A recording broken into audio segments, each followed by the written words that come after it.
64%. That is how much more productive you are than your grandfather, yet your real wages haven't moved since the Nixon administration. You aren't lazy, you're being harvested. I'm Alex. This is Wealthonomics, where we expose the financial system the wealthy don't want you to understand. Last week we exposed the death pledge of home ownership, but today we go deeper into the source of the problem, the very check you wait for every 2 weeks. By the end of this video, you will understand why a high salary is often just a prettier cage. To understand the cage, we have to look at when the door was locked. In 1943, the U.S. government passed the Current Tax Payment Act. Before this, people paid their taxes once a year. After this, the government took their cut before you even saw your money. This wasn't for your convenience. It was to ensure the state got its yield from your labor first, effectively making every employer an unpaid tax collector and every employee a predictable, taxable asset. This shift fundamentally changed the relationship between labor and wealth. The concept of a salary was rebranded from a fair exchange of value to a subscription model for human time. Large corporations and institutions realized that a steady, predictable payment creates a psychological dependency. When you know exactly how much is coming in, you build a life that costs exactly that much. You become a reliable part of the machinery, not because of loyalty, but because the cost of leaving becomes a mathematical impossibility for most families. Productivity has soared while wages have flatlined because the gains of technology and efficiency are no longer shared with the worker, they are captured by the equity holders. But here's what your financial advisor will never tell you: your salary is the most inefficient way to receive money. It is taxed at the highest possible rates. While a business owner can deduct expenses before paying taxes, you are taxed on your gross earnings before you can even buy a loaf of bread or pay your rent. The part they deliberately don't teach in school is that the 40-hour work week was never designed to maximize your output, it was designed to maximize your consumption. By the time you finish a standard week, you are too exhausted to build your own assets, so you spend your remaining energy and money on conveniences and lifestyle items that feed the very corporations that pay you. You are caught in a closed-loop system designed to keep your net worth at zero. Here's the thing that keeps middle-class families trapped generation after generation: the golden handcuffs. As your salary increases, your lifestyle expands to meet it, often fueled by debt. A bigger house, a premium car, and private school tuition are not signs of wealth, they are the bars of the cage. These recurring costs ensure you cannot afford to take risks, start a business, or walk away from a toxic corporate environment. You are effectively a high-end sharecropper on a digital plantation. Everything I just told you is accurate.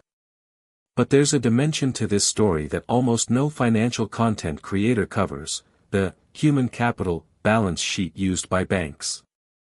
To a bank, your salary isn't wealth, it's a predictable cash flow they can lend against. They don't see you as a person, they see you as a 30-year annuity. The more you earn, the more debt they can sell you, ensuring that your increased productivity only serves to increase the bank's interest income. You are a securitized asset. The modern HR department is the primary guardian of this dependency. They don't call it human resources by accident, you are a resource to be extracted and managed. Their benefits packages, specifically health insurance and 401ks, are designed to create switching costs. If leaving your job means losing your doctor or your retirement match, you'll stay even when the real value of your wage is being eroded by inflation. It's a strategic anchoring of your future to their survival. We see this play out in the annual review process, a ritual designed to give you just enough of a raise to keep pace with inflation while telling you that you're exceeding expectations. But if your raise is 3% and inflation is 7%, you didn't get a raise, you got a 4% pay cut with a gold star on top. The system relies on your inability to do the math, or your fear of the alternative, to keep the extraction moving. Here's the pattern interrupt you need: the wealthy do not have salaries. They have distributions, dividends, and capital gains. They understand that earned income is a trap because it requires your physical presence. If you stop, the money stops. Asset income, however, is decoupled from time. While you are sleeping, an asset is working. While you are on vacation, a business is producing. The salary is the bribe they give you to forget your own potential to own the means of production. Transitioning away from this dependency isn't about working harder at your job, it's about shifting your tax bracket.